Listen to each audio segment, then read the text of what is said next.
हामीलाई प्रेमको बारेमा बताउनुहोस्। उनले आफ्नो टाउको उठाए र मानिसहरूलाई हेरे र तिनीहरूमाझ एउटा सन्नाटा छायो। त्यसपछि गहिरो स्वरमा उनले भने, जब प्रेमले तिमीलाई बोलाउँछ उसको पछि लाग।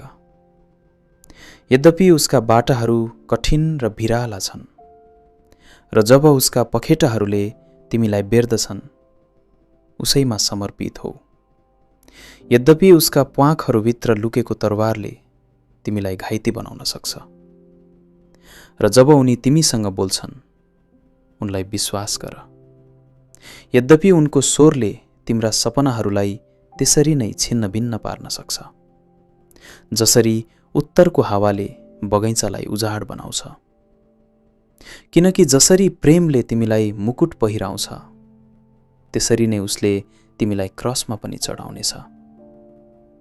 जसरी उनी तिम्रो वृद्धिका लागि हुन् त्यसरी नै तिम्रो काटछाटका लागि पनि हुन्। जसरी उनी तिम्रो उचाइसम्म पुग्छन् र घाममा थर्किएका तिम्रा कलिला हाँगाहरूलाई सुमसुम्याउँछन् त्यसरी नै उनी तिम्रो जरासम्म ओर्लिनेछन् र पृथ्वीमा टाँसिएका तिनीहरूलाई हल्लाइदिनेछन्। उनले तिमीलाई मकैको बिटो झैँ आफूतिर बटुल्छन्। उनले तिमीलाई नग्न बनाउन दाइँ गर्छन्। तिम्रा भुसहरूबाट मुक्त गर्न उनले तिमीलाई निफन्छन्। उनले तिमीलाई सेतो बनाउन पिन्छन्।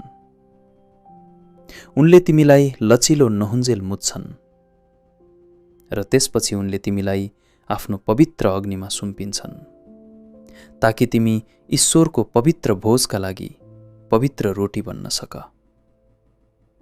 प्रेमले तिमीलाई यी सबै कुराहरू गर्नेछ ताकि तिमीले आफ्नो हृदयका रहस्यहरू जान्न सक र त्यो ज्ञानमा जीवनको हृदयको एक अंश बन्न सक।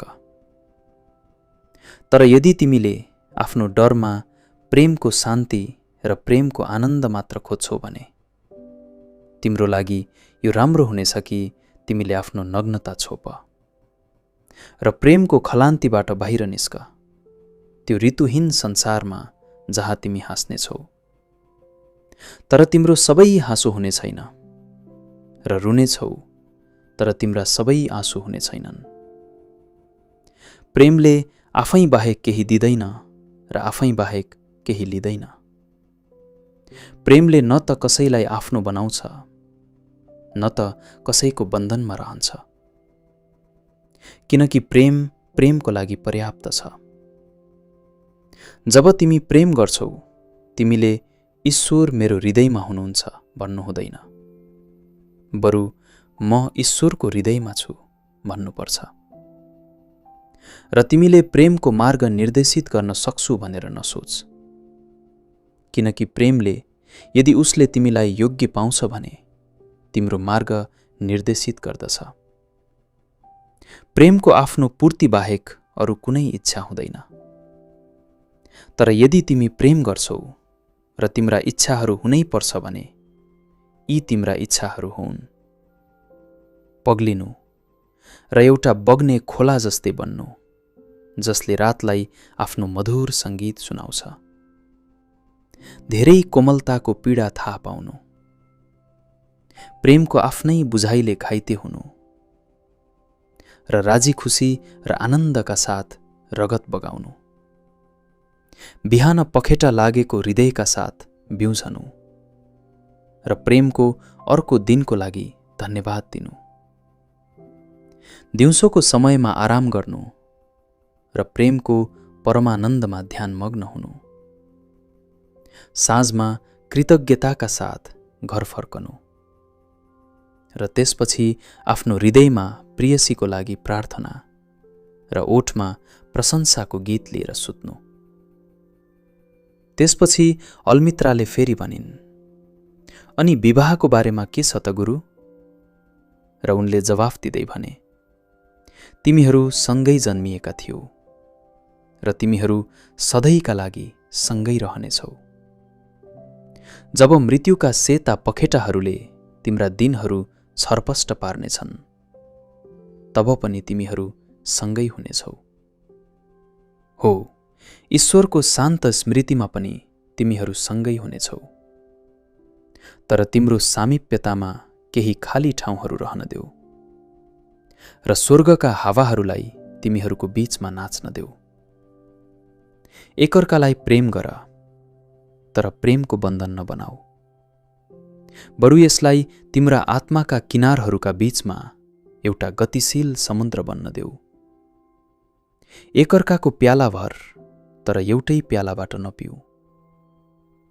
एकअर्कालाई आफ्नो रोटी देऊ, तर एउटै गाँसबाट नखाऊ। सँगै गाउँ र नाच र रमाऊ, तर तिमीहरूमध्ये प्रत्येक एक्लो हो। जसरी वीणाका तारहरू एउटै सङ्गीतमा थर्किए पनि तिनीहरू अलग अलग हुन्छन्। आफ्ना हृदयहरू सुम्प, तर एकअर्काको जिम्मामा होइन, किनकि जीवनको हातले मात्र तिम्रा हृदयहरूलाई समाहित गर्न सक्छ। र सँगै उभियौँ, तर धेरै नजिक होइन, किनकि मन्दिरका खम्बाहरू अलग अलग उभिन्छन्। धार्मिक कार्यमा समर्पित व्यक्तिहरूका लागि पनि एकान्त लाभदायक हुन्छ। यदि उनीहरूले पहिले आफ्नै परिवारको पेट भर्नुपर्छ भने उनीहरूले अरूलाई कसरी मद्दत गर्न सक्छन्? सेनामा महान अधिकारीहरूले सैनिकहरूलाई साहस प्रदान गर्न उनीहरूका श्रीमती र छोराछोरीको सम्झना गराउँछन्। टर्कीका सैनिकहरूमा अविवाहित हुनुलाई कहिलेकाहीँ तल्लो दर्जाको चिन्ह मानिन्थ्यो। वास्तवमा श्रीमती र छोराछोरीले मानिसलाई दयालु र धर्मी बनाउँछन्।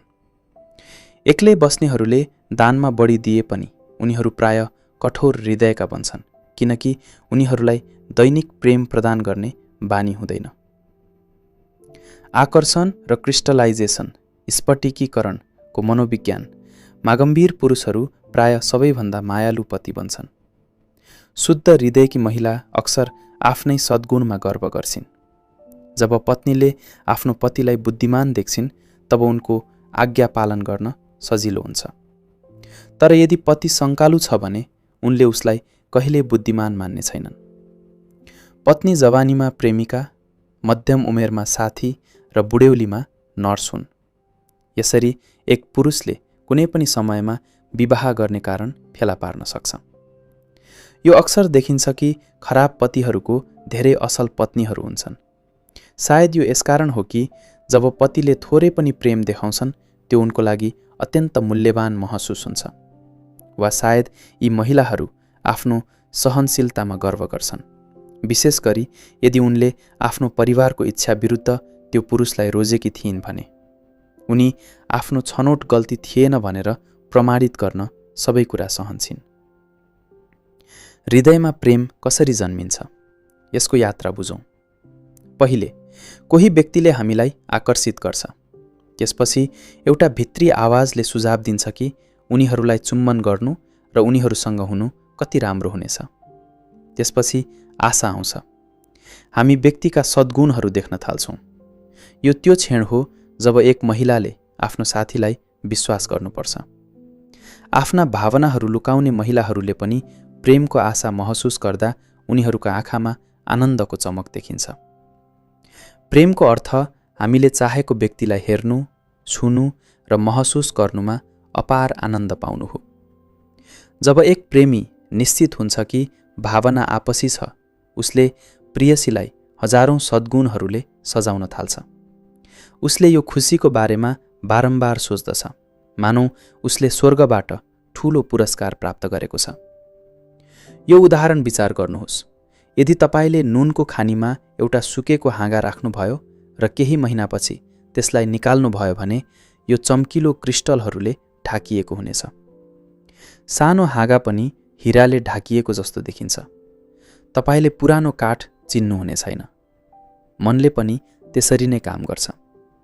प्रेमीले जे देख्छ उसले साथीमा नयाँ सद्गुण आरोपण गर्छ। हरेक सानो विवरण प्रेयसीको भलाइको प्रमाण बन्छ। यो मानव स्वभाव हो।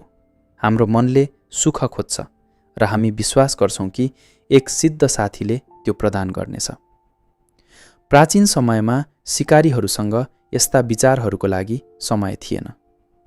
तिनीहरू अस्तित्वको रक्षामा व्यस्त थिए र महिलाहरूलाई केवल कामदारको रूपमा हेर्थे।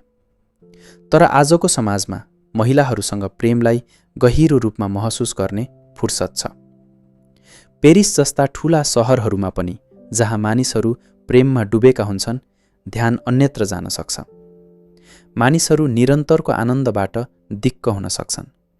धेरै भेटघाटहरूपछि आशा निश्चिततामा परिणत हुन्छ र प्रेमीले आफ्नो प्रारम्भिक घबराहट गुमाउँछ।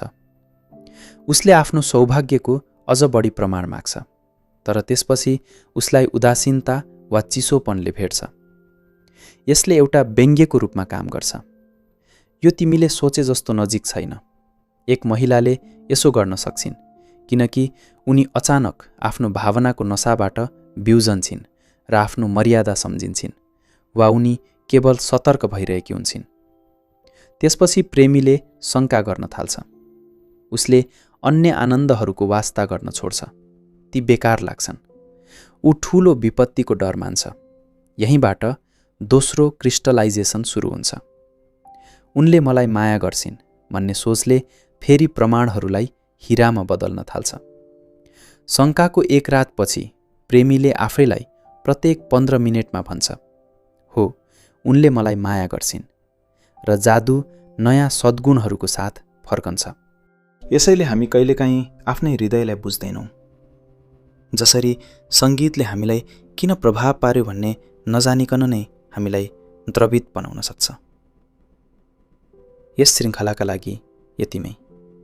हामी फेरि नयाँ विषयका साथ नयाँ श्रृङ्खलामा भेट्नेछौँ। च्यानललाई सब्स्क्राइब गर्नुहोस्। धन्यवाद। यस श्रृङ्खलाका लागि यति नै।